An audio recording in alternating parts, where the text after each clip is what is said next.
Are whales ruining the NFT space? What's up, guys? My name is Matty here from dclblogger.com. I'm going to be exploring a very interesting topic, something that I don't want to call myself a whale, but as a larger investor or someone that does buy NFTs as bulk and kind of has a lot of, I guess, of my money invested in specific projects, and others I've been seeing do the same. I'm wondering and seeing people discuss whether or not, how these larger investors, whether they're hold and kind of you don't really hear from them for like 2 to 3 years kind of strategy works with these NFT projects, and Decentraland is one of them where people buy land and you don't really hear from many of them. Crypto voxels, similar kind of thing. Other projects are completely open to this strategy being normal, like crypto punks.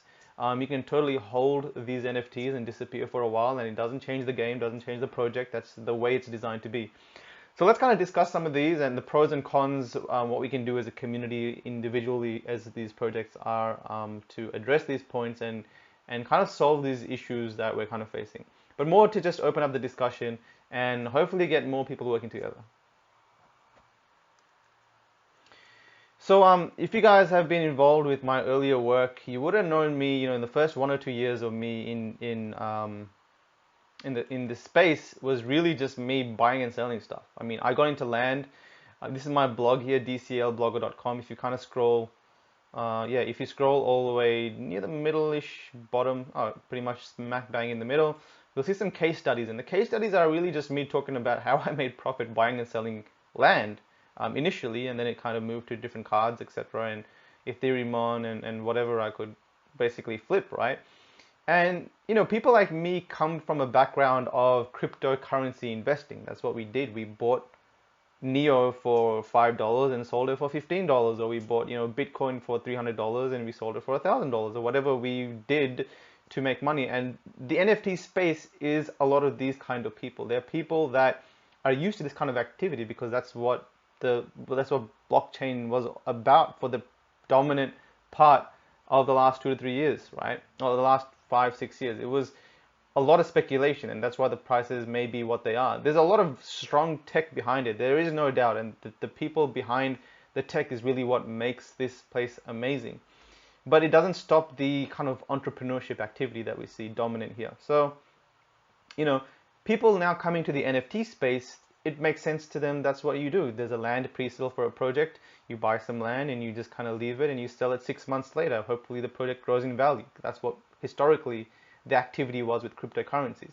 But with NFTs, it's a different kind of thing, right? You can't just hold land.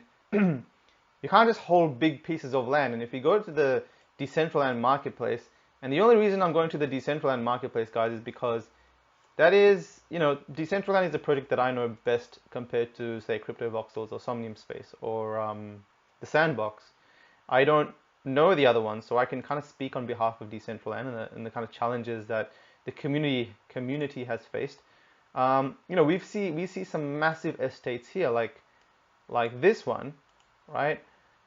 This is almost 300 pieces big, right? 300 pieces big. The Center Genesis Plaza is 400 pieces big. Each piece is 16 by 16 meters. Doesn't really look like much here, but if you kind of jump in the world, you can. This is where I am, right? That estate that I highlighted.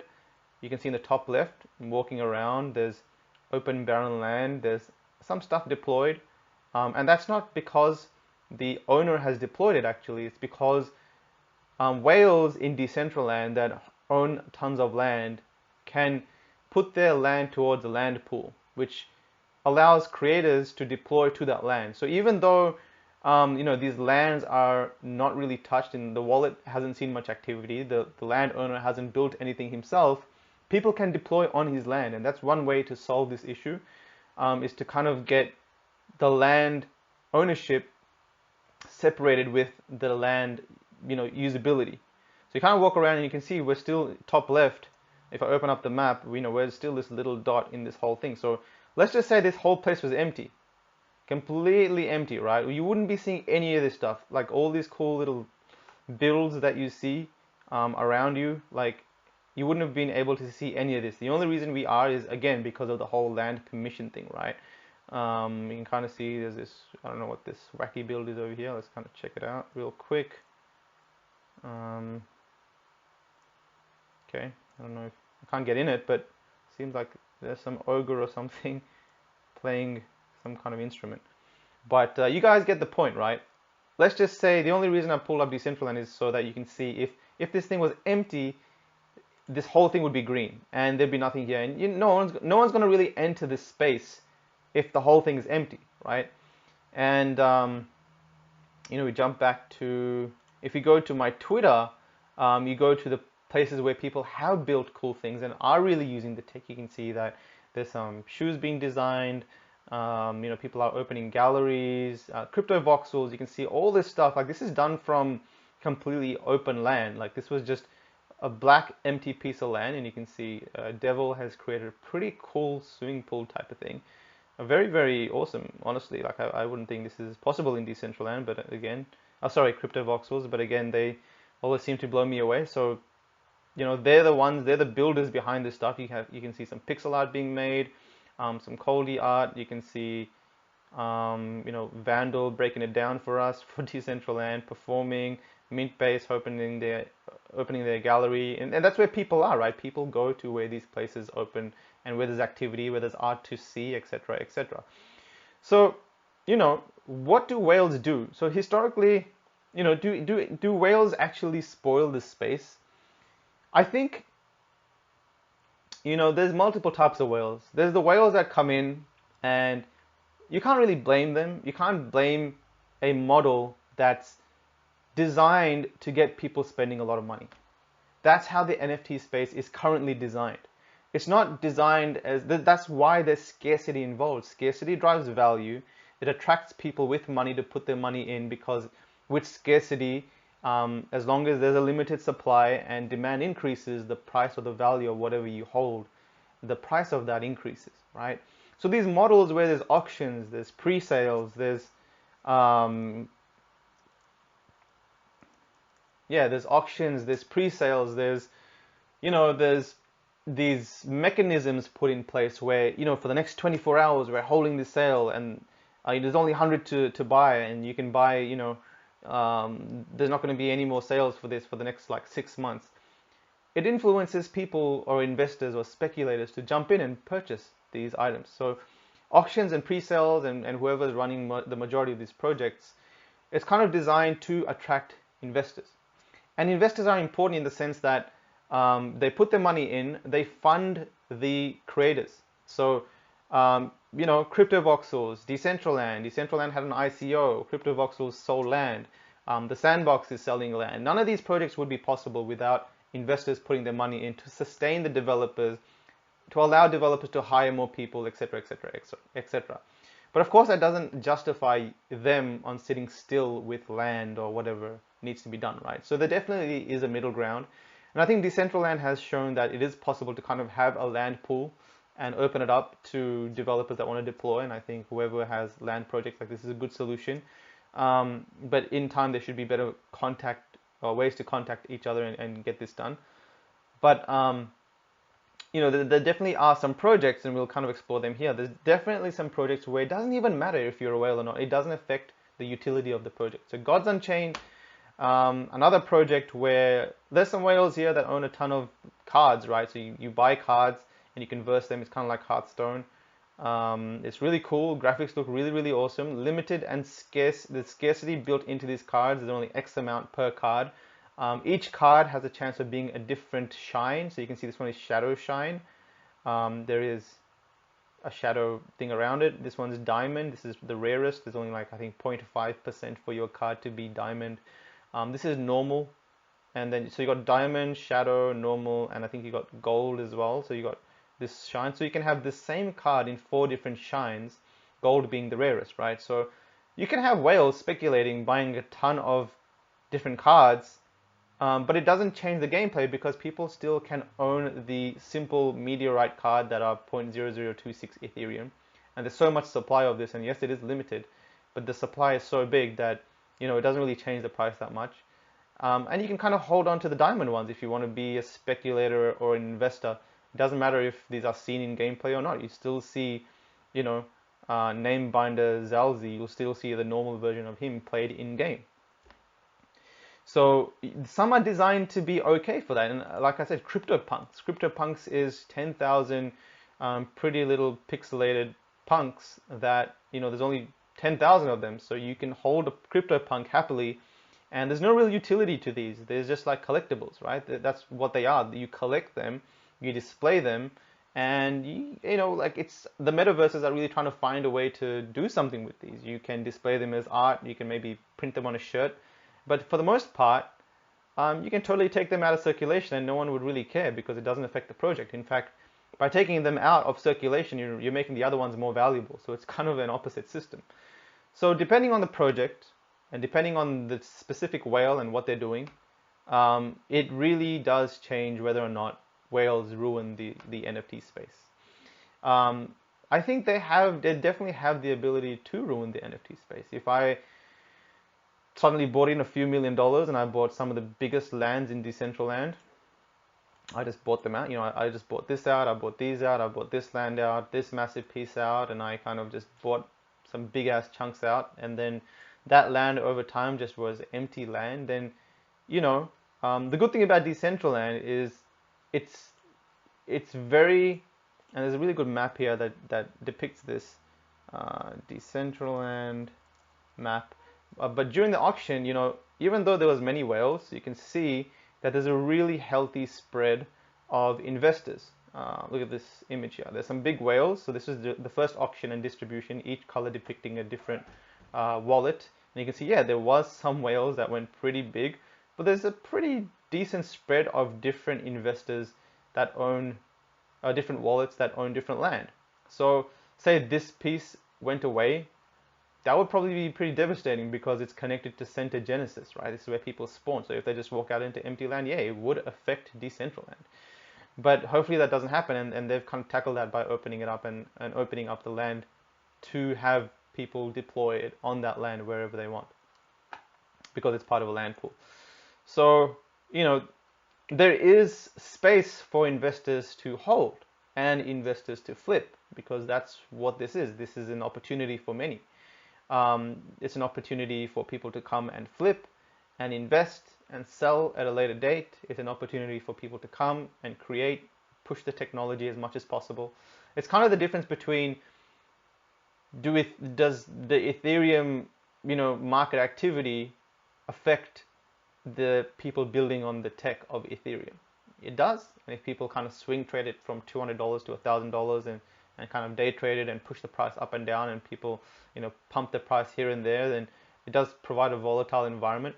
But I think because the space is so new, even for Ethereum, and even for projects like Decentraland and CryptoVoxels and Gods Unchained, whatever they may be in the NFT space, we're going to see this battle and kind of middle ground. I don't think we're ever going to solve the issue of it being open to a lot of whales to get in. I think we're going to have to find some sort of middle ground so that we can open it up and not lock any sort of creativity in these worlds. And I think CryptoVoxels is doing something interesting. How do I let me just pull up the CryptoVoxels map. So CryptoVoxels are introducing more land supply in this kind of hopefully it shows it on the map. Oh, here we go, map. So I think this is a recent thing, but if you scroll out, you can see this is the main center genesis, and then they've got little islands that they're slowly releasing. And that's an interesting thing because it adds more supply, which is not many NFT projects have done this, but it does open the door up for more creators to get involved. It does bring the prices at a more entry level point, right? And this is a kind of bottleneck that a lot of projects are facing. Do they, once the assets are too expensive, then what happens? Is just a lot of people holding on to these lands that no one can really buy into.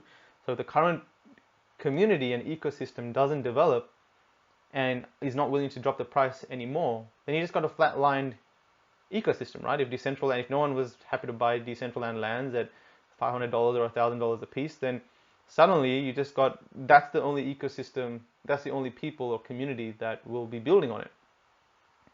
But yeah, CryptoVoxels has done something different. They've added more land, and I think they're kind of dropping the price points to attract more creators, which for me initially it was like a hell no. But the more I think about it, I think it's an interesting experiment, and it needs to be explored. It needs to be kind of pushed in this direction to attract and see if this solves the issue of getting more creators, because the NFT space is just so small right now. So there are a few things. I also think that the NFT space, um, it does need a lot of creators, and it also needs investors.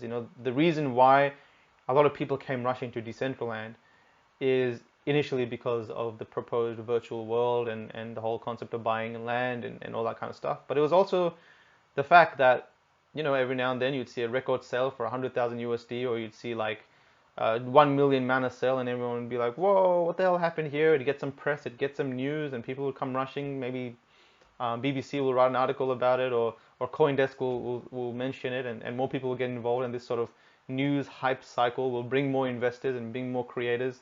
Money kind of drove that initially, especially our competitions. We had a couple of competitions where we, if you built something, then you had a chance to win a prize based on if the judges voted your project. So money kind of is a good motivator to get people introduced to things. But being in the NFT space, it's just a delicate balance that we need to push in all directions. So CryptoVoxels, I think they're doing a pretty interesting thing. It'll be I'm curious to see how it all turns out. Decentraland's holding strong to their limited amount. Is that a good thing? I don't know. It is a good thing for investors from an analytical point of view. But in the long term, will it stop creators from getting involved? Maybe it might. Will that be the downfall or kind of a stagnant part of the project? Maybe. We're just way too early to kind of see that. So a few of these are tackling things differently. At the end of the day, like I said, I think there is a middle ground that can be reached. For example, like I said, CryptoPunks doesn't matter. Gods Unchained, you can do whatever you want. Doesn't really matter. Axie Infinity is another one, right? So each Axie can be bred. There's like a gameplay aspect and a utility aspect, and then there's a space for investors to come in and do whatever the hell they want to do. Holding on to a bunch of cool Axies doesn't really affect the rest of the gameplay. You can breed different Axies and play and verse them, and they have a chance of beating the finals and tournaments just as much as any other Axie. So the only issue I'm finding is in the immediate term with land projects, where we have whales and just, I guess, open white space, right? But yeah, there definitely is some solutions. I think if you're a whale, it is kind of in your best interest. I mean, do you have a responsibility to or not to kind of grow the ecosystem? Not really. I mean, it's your money. You do whatever the hell you want with it. It's open for you to buy and hold. That's what this thing is designed for. No one can tell you otherwise. It's what you want to do. That's what you want to do. But it is in your best interest to be involved in the growth of a project. For a very long time, I've been blogging for 2.5 years for Decentraland about the NFT space. Initially, it was a lot about Decentraland. And a lot of it was because I was so hyped that I could buy and sell land. That I was like, if you followed my earlier work, you just basically see case studies. You just see, hey, I bought this land for this much, I sold it for this much. Here's a price analysis video. But once Decentraland kind of went public and opened up for more people to make things, I got involved more about how experimental this tech could be. And I mean, at the end of the day, as a large holder of this metaverse, I do want to grow the project. I want to get people involved. I want to find ways to integrate other NFT projects into Decentraland. I want to promote events. I kind of feel like I do have a bit of responsibility at the end of the day as someone that holds a lot of land. I have this piece here, which isn't that big. This one over here. But if I didn't build on this space, then it would leave a big gap in this area, which we can't have. So it's in my best interest, one, and two, I kind of feel guilty of leaving it open and not really built on. So I've got I've outsourced some build here. I built an Axie little land, and I kind of built it here initially, and then I kind of deployed it into Fluffy Land because I know the owner over there. of that district. So I'm kind of using this as like a pool to deploy some fun stuff and kind of handball it off to a district so they can manage it. But slowly, at the end of the day, I'd like to rent this out to someone that can do better things with it. At the end of the day, this is part of the land pool you can deploy, and making sure that the land is being used and provides max value to my capacity. I'm not a designer, I'm not a creator. I can probably build the worst things. I'll drag and drop a model from Sketchfab, but in terms of me building something cool, yeah, I can't do that. So, you know, it is in my best interest. If I build cool things, for example, I made an Axie build and an Axie tournament, and now we're hosting a cool little Axie tournament called Critfest. And there's a screen on that tournament, on that place, and then you can jump in and watch the tournament live from that space. So, that all started because I outsourced and made use of this land. So as a large owner, you can do those things. You can give permissions, not just give permissions to people to build, but actually outwardly grow the space. Find new people, bring them in, and then give them permissions. Don't just post on Discord and be like, I got free permissions for you. There's probably hundreds of people doing that because these worlds are so desperate for content. But if you're part of the process of bringing more people in the space, I think you can do a lot with your land. It's in your best interest to do those kind of activities. So that's a few thoughts on the topic. Whales can ruin a marketplace if they want to, but there is ways for projects to kind of find a middle ground. And at the end of the day, it's in the whale's best interest to find ways to build more value to the ecosystem as a whole.